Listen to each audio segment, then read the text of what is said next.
بسم اللہ الرحمن الرحیم. السلام علیکم ورحمۃ اللہ وبرکاتہ. How are you dear students? This is your Urdu period. First recite dua. Rabbi zidni ilma. Oh my Lord, increase my knowledge. Beta open your book. Page number 78. صفحہ 78 پہ ہم آ گئے ہیں بیٹے، اور آج ہم پڑھیں گے سبق نمبر 15 حضرت علی رضی اللہ تعالیٰ عنہ. اور اس سبق کو پڑھنے سے مقصد کیا ہے بیٹے؟ ہمیں حضرت علی رضی اللہ تعالیٰ عنہ کی زندگی کے بارے میں معلومات ملیں گی، اور ہم حضرت علی رضی اللہ تعالیٰ عنہ کی شجاعت و بہادری اور دیگر صفات سے آگاہ ہو سکیں گے، اور ہمیں اچھا اور کامیاب مسلمان بننے کے لیے اہم اقدار کو اپنانے کا درس ملے گا. تو آئیے پڑھتے ہیں. حضرت عثمان رضی اللہ تعالیٰ عنہ کی وفات کے بعد حضرت علی رضی اللہ تعالیٰ عنہ بن ابی طالب مسلمانوں کے خلیفہ بنے. آپ کو پتہ ہے نا، مسلمانوں کے 4 خلفائے راشدین ہیں، ان میں چوتھا نمبر ہے حضرت علی کا.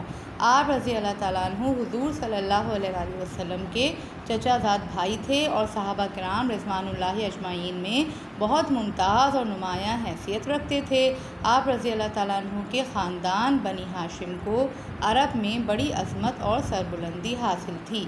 حضور صلی اللہ علیہ وسلم کے چچا ابو طالب کی مالی حالت اچھی نہ تھی، اس لیے انہوں نے چچا کا بوجھ ہلکا کرنے کے لیے حضرت علی رضی اللہ تعالیٰ عنہ کو ساتھ رکھ لیا.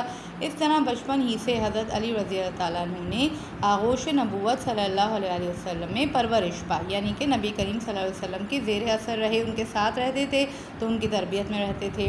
جب حضور صلی اللہ علیہ وسلم نے اسلام کی دعوت دی تو بچوں میں سب سے پہلے حضرت علی رضی اللہ تعالیٰ عنہ نے اسلام قبول کیا. جب دعوت دی گئی کہ اللہ تعالیٰ ایک ہے، اس بات پہ یقین کون کرے گا، میں اللہ کا نبی ہوں، اس بات پہ یقین کون کرے گا، تو بچوں میں سب سے پہلے حضرت علی کھڑے ہوئے اور آپ نے کہا مجھے آپ کی بات کا یقین ہے اور میں ایمان لاتا ہوں اور میں مسلمان ہوتا ہوں. اگلے صفحے پر آئیے. آپ رضی اللہ تعالیٰ عنہ کا دامن تمام آلودگیوں سے پاک تھا، تمام آلودگیوں سے پاک تھا، گناہوں سے پاک تھا. آپ رضی اللہ تعالیٰ عنہ ابتدا ہی سے نیک، حلیم الطبع یعنی کہ میٹھی طبیعت کے، نرم طبیعت کے، متقی، اللہ تعالیٰ سے ڈرنے والے اور راست بات، سچی بات کہنے والے تھے. مدینہ آنے کے بعد حضور صلی اللہ علیہ وسلم نے حضرت علی رضی اللہ تعالیٰ عنہ کا نکاح اپنی عزیز صاحبزادی حضرت فاطمہ رضی اللہ تعالیٰ عنہ سے کر دیا. جی، نبی کریم صلی اللہ علیہ وسلم کی سب سے چھوٹی بیٹی حضرت فاطمہ رضی اللہ تعالیٰ عنہ، تو نبی کریم صلی اللہ علیہ وسلم نے ان کا نکاح حضرت علی سے کر دیا. اس طرح حضرت علی رضی اللہ تعالیٰ عنہ آپ کے چچا زاد بھائی تو تھے ہی، اب نبی کریم صلی اللہ علیہ وسلم کے داماد بھی بن گئے. ہجرت کے بعد غزوات کا سلسلہ شروع ہوا. حضرت علی رضی اللہ تعالیٰ عنہ نے ان تمام غزوات مثلا بدر، احد، خندق، بنی قریظہ اور حنین میں عظیم کارنامے انجام دیے. آپ رضی اللہ تعالیٰ عنہ بڑے زور آور تھے، طاقتور تھے. جس بہادر سے مقابلہ ہوا اس کو زیر کیا یعنی اس کو ہرا دیا.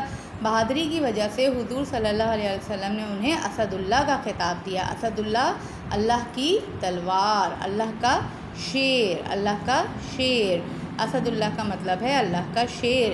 علم میں آپ کا کوئی ثانی نہیں تھا، کوئی برابری نہیں کر سکتا تھا. حضور صلی اللہ علیہ وسلم نے فرمایا انا مدینۃ العلم و علی بابھا، میں علم کا شہر ہوں اور علی شہر کا دروازہ ہے. حضور صلی اللہ علیہ وسلم کے زمانے میں حضرت علی رضی اللہ تعالیٰ عنہ ایک غزوے میں شامل تھے. ایک کافر مد مقابل تھا.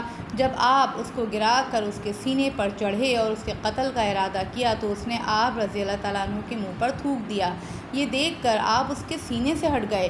کافر نے کہا اے علی، میرے تھوکنے سے تو تم کو اور زیادہ غصہ آنا چاہیے تھا، تم نے مجھے چھوڑ کیوں دیا؟ آپ نے فرمایا پہلے میں تجھے اللہ کی رضا کے لیے قتل کر رہا تھا، لیکن اب اس میں میرا غصہ بھی شامل ہو گیا ہے، اس لیے میں نے تمہیں چھوڑ دیا. کافر آپ کا یہ جواب سن کر اسی وقت مسلمان ہو گیا. یعنی آپ کو پتہ ہے نا کہ مسلمانوں کے لیے کہا گیا ہے کہ اگر ہم کسی سے دوستی رکھیں تو وہ اللہ کے لیے رکھیں، اگر ہم کسی سے دشمنی رکھیں تو وہ بھی اللہ کی وجہ سے رکھیں. تو جب حضرت علی نے یہ دیکھا کہ اس نے ان کے منہ پر تھوک دیا تو حضرت علی کو ظاہر سی بات ہے غصہ آیا. اس غصے کی وجہ سے وہ پیچھے ہٹ گئے کہ اب اگر میں قتل کروں گا تو اس میں میرا ذاتی غصہ بھی شامل ہو جائے گا اور مجھے اس کو صرف اللہ کے لیے قتل کرنا ہے. ایک بار یہودیوں کا ایک قلعہ کئی کوششوں کے باوجود فتح نہ ہو سکا. آخر حضور صلی اللہ علیہ وسلم نے حضرت علی رضی اللہ تعالیٰ عنہ کو پرچم دے کر حملے کا حکم دیا.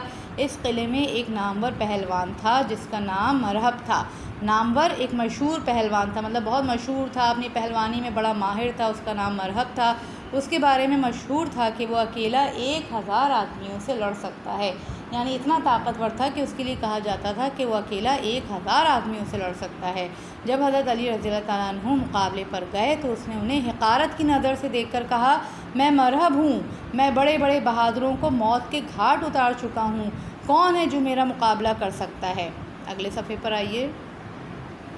حضرت علی رضی اللہ تعالیٰ عنہ نے فرمایا، میری ماں نے میرا نام حیدر رکھا ہے، میں شیر کی طرح دلیر اور خوفناک ہوں اور پلک جھپکنے میں دشمن کو موت کا مزہ چکھا دیتا ہوں۔ مرحب نے غصے اور جوش کے ساتھ آگے بڑھ کر وار کیا۔ حضرت علی رضی اللہ تعالیٰ عنہ پھروتی سے ایک طرف ہو گئے، دشمن کا وار کھالی گیا۔ اس کے بعد آپ رضی اللہ تعالیٰ عنہ نے حملہ کیا۔ آپ رضی اللہ تعالیٰ عنہ کا وار اتنا سخت تھا کہ تلوار مرحب کی کھوپڑی کو کاٹتی ہوئی نیچے تک چلی گئی۔ مرحب کے مرتے ہی قلعہ فتح ہو گیا اور مسلمان قلعے میں داخل ہو گئے۔ جی بیٹے، کون سے قلعے کا ذکر ہو رہا ہے؟ خیبر کا قلعہ۔ جب خیبر میں جنگ ہو رہی تھی تو وہاں پہ ایک قلعہ تھا جو فتح نہیں ہو رہا تھا، کیونکہ مرحب وہاں پہ جو تھا وہ سامنے تھا۔ جیسے ہی مرحب موت کے گھاٹ اترا، اس کے بعد قلعہ فتح ہو گیا۔ حضرت علی رضی اللہ تعالیٰ عنہ بہت سادہ زندگی بسر کرتے تھے، نہایت سادہ لباس پہنتے تھے، اکثر جو کی روٹی کھاتے تھے، اپنا کام خود کرتے ہوئے بالکل شرم محسوس نہیں کرتے تھے۔ مسلمانوں کا خلیفہ بننے کے بعد بھی ان کی سادگی میں کوئی فرق نہ آیا اور محنت مزدوری کر کے اپنی روزی کماتے رہے۔ حضرت علی رضی اللہ تعالیٰ عنہ کی زندگی سے ہمیں سخاوت یعنی کہ جنروسٹی، ایثار، سیکریفائس، بہادری، بریوری اور محنت کا، ہارڈ ورکنگ کا درس ملتا ہے۔ امید ہے بیٹے آپ کو یہ سبق سمجھ میں آیا ہوگا، حضرت علی رضی اللہ تعالیٰ عنہ کے بارے میں معلومات حاصل ہوئی ہوں گی۔ اپنا خیال رکھیے۔ جزاک اللہ خیراً کثیرا۔ السلام علیکم ورحمۃ اللہ وبرکاتہ۔